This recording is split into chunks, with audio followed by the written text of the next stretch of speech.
We begin the news segment with a new analysis released on the financial health of casino companies. But there's actually a lot of Strip news. And joining me is Greenspun Interactive senior editor John Katz.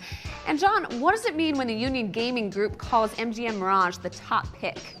It's good news for MGM Mirage, and also you can ask, what does it mean when a company loses 6.4% of its profits and it's still considered a good month? That's what's happened here. We had in May, MGM Mirage had a relatively small profit loss, and that signals some stability.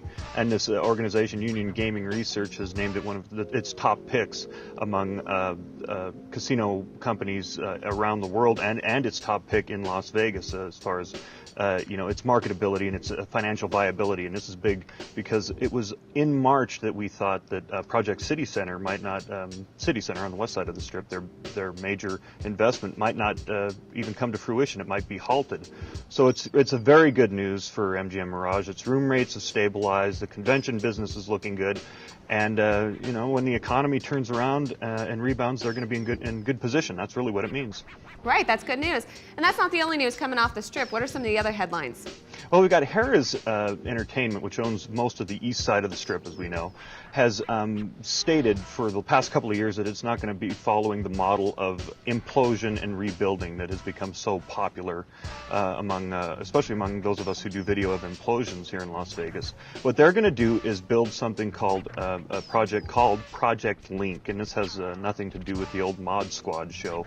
This is a series of about 20 restaurants and bars and clubs along the corridor between O'Shea's and Flamingo, which is the site of a lot of dumpsters right now, but they're going to put a bunch of clubs in there and generate some foot traffic in between there without dismantling anything.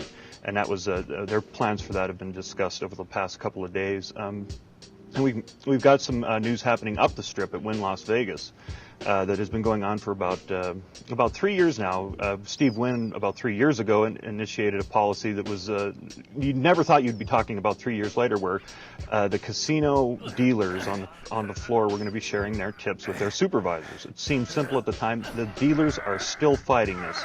They're fighting this with the Nevada Labor Commissioner. Four of them have had hearings with this organization. There's going to be another set of hearings in August, and we will not hear about what's going to happen with this tip sharing plan until October at the very earliest. So continue to tip your waitresses, but don't tip them over because they hate that. We have no gratuities coming from Antoine Walker, who is the former star forward for the Miami Heat and Minnesota Timberwolves. Antoine owes three casinos in Las Vegas $822,000 in unpaid markers.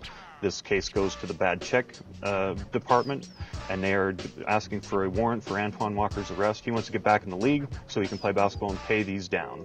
All right. Well, thanks for all those headlines, John. And as always, just head over to LasVegasSun.com to stay updated on all the latest headlines.